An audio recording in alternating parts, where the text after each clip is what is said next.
Muri iki gitondo twongeye kubona utumwenyumwenyu ku baturage baturiye Goma ndetse n'abaturage baturiye Bukavu. Iyo mijyi yombi nyuma y'uko M23 itangaje yuko yayifatiwe, abaturage batuyemo bose batangiye kugaragaza utumwenyumwenyu, ari nako bashishikariza bagenzi babo batari batahuka gutaha bakaza bagasubira mu mirimo yabo, bakubaka igihugu cyabo ndetse na M23. Ari nako M23 yashyize hanze itangazo ishishikariza abantu bose gutahuka ndetse n'ababandi batavuga rumwe na leta bose bagataha bakaza bakasenyera umugozi umwe.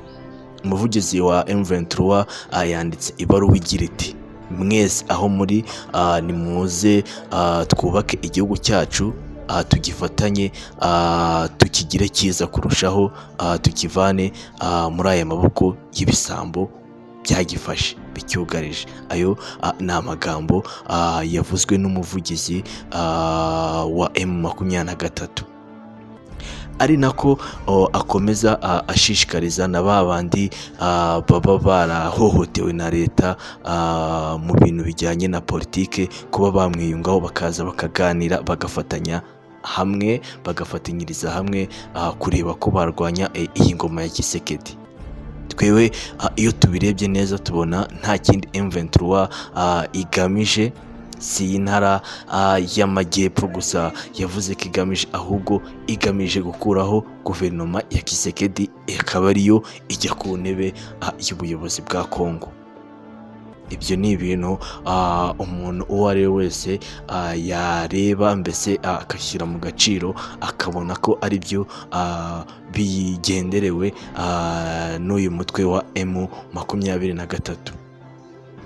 Gusa nanone abandi bantu bakavuga ko uyu mutwe wa M23 ari mwiza cyane kuko ngo nk'ibikorwa byaberaga mu mujyi wa Goma byahindutse abanyegoma bari kuza guhahira mu Rwanda uko bashatse, bakambuka igihe bashakiye bagasubira muri Kongo igihe bashakiye, mbese ibintu ko byabaye byiza, igihugu cyabaye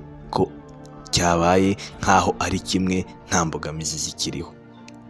Ibyo bigatuma abakongomani b'abahezare nguni bamwe bise ngo ni abazarendo bikubiye mu gatsiko, ibyo bakabirwanya cyane, bagatangira kurwanya babandi bavuga ati twewe dushyigikiye M23, bagatangira kubarwanya ndetse batangira no kubica umwe kuri umwe kandi bo bakoresha imihoro. Ibyo rero bigatuma ingabo za M23 zikomeza gukaza umutekano mu bice byose zafashe, zirinda abaturage baziri mu maboko.